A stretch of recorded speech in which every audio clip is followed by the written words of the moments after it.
A society possesses some constitutive rules that define its character and differentiate it from other kinds of societies. In large societies in which different communities of people reside together, these rules are formulated through consensus, and in modern countries, this consensus is usually available in written form. A written document in which we find such rules is called a constitution. In this chapter, we will study why does a country need a constitution? A country needs a constitution for several purposes. Firstly, the constitution tells us what the fundamental nature of our society is.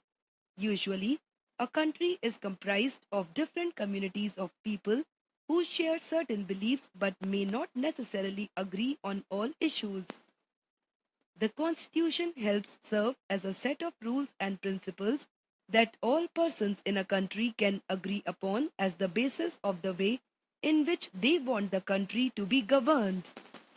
This includes not only the type of government, but also an agreement on certain ideals that they all believe the country should uphold.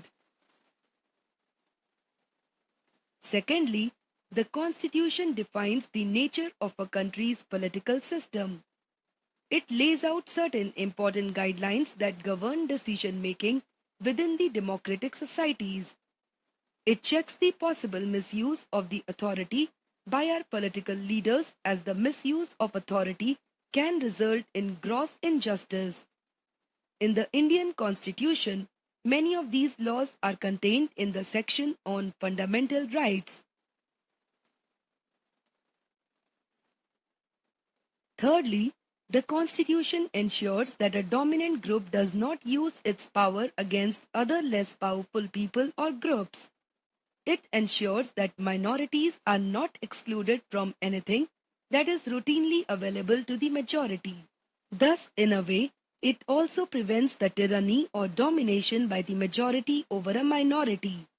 This includes inter-community domination, that is, one community's domination over another, and intra-community domination, that is, members of one community dominating others within the same community.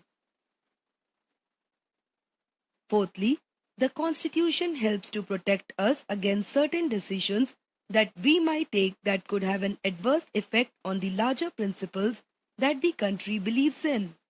It prevents the alteration of its own basic structure. It does not allow for the easy overthrow of provisions that guarantee rights of citizens and protect their freedom. Under the British rule, Indians were forced to obey rules that they had very little role in making.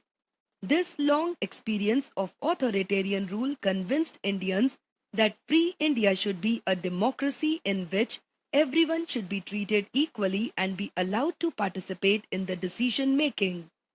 Thus, a constituent assembly consisting of around 300 people worked out the ways in which a democratic government would be set up in India. Apart from our proverbial age-old diversity, our country was marked by several problems. Firstly, the partition of the country had left the princely states uncertain about their future. Secondly, the socio-economic condition of the vast mass of people appeared dismal. Having all these issues in mind, our Constituent Assembly gave a visionary document that reflected a respect for maintaining diversity while preserving national unity. The Indian Constitution Key Features. The very first feature of the Indian Constitution is federalism. This refers to the existence of more than one level of government in the country. In India, we have governments at the state level and at the center, while having Panchayati Raj as the third tier of government.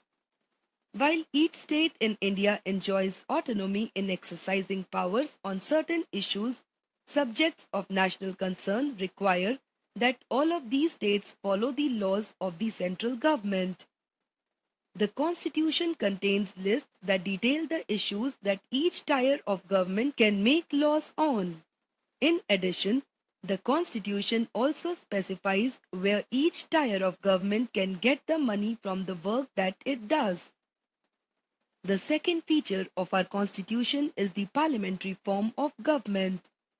The different tiers of our government consist of representatives who are elected by the people. This is because the Constitution of India guarantees universal adult suffrage for all citizens. This implies that the people of India have a direct role in electing their representatives. Also, every citizen of the country, irrespective of his or her social background, can also contest in elections. These representatives are accountable to the people. The third feature of our constitution is the separation of powers. According to the constitution, there are three organs of government. These are the legislature, the executive, and the judiciary. The legislature refers to our elected representatives. The executive is responsible for implementing laws and running the government.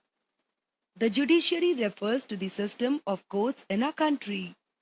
In order to prevent any misuse of the authority, the Constitution not only mentions different powers of these organs, but it also ensures the balance of power between all three. The fourth feature of our Constitution is fundamental rights, which protect citizens against the arbitrary and absolute exercise of power by the state. The Constitution thus guarantees the rights of individuals against the state as well as against other individuals. Moreover, the Constitution also guarantees the rights of minorities against the majority. Fifthly, in addition to fundamental rights, the Constitution also has a section called Directive Principles of State Policy. This section was designed by the members of the Constituent Assembly to ensure greater social and economic reforms and to serve as a guide to the independent Indian state to institute laws and policies that help reduce the poverty of the masses. Sixthly, our Constitution declares India as a secular state in which the state does not officially promote any one religion as the state religion.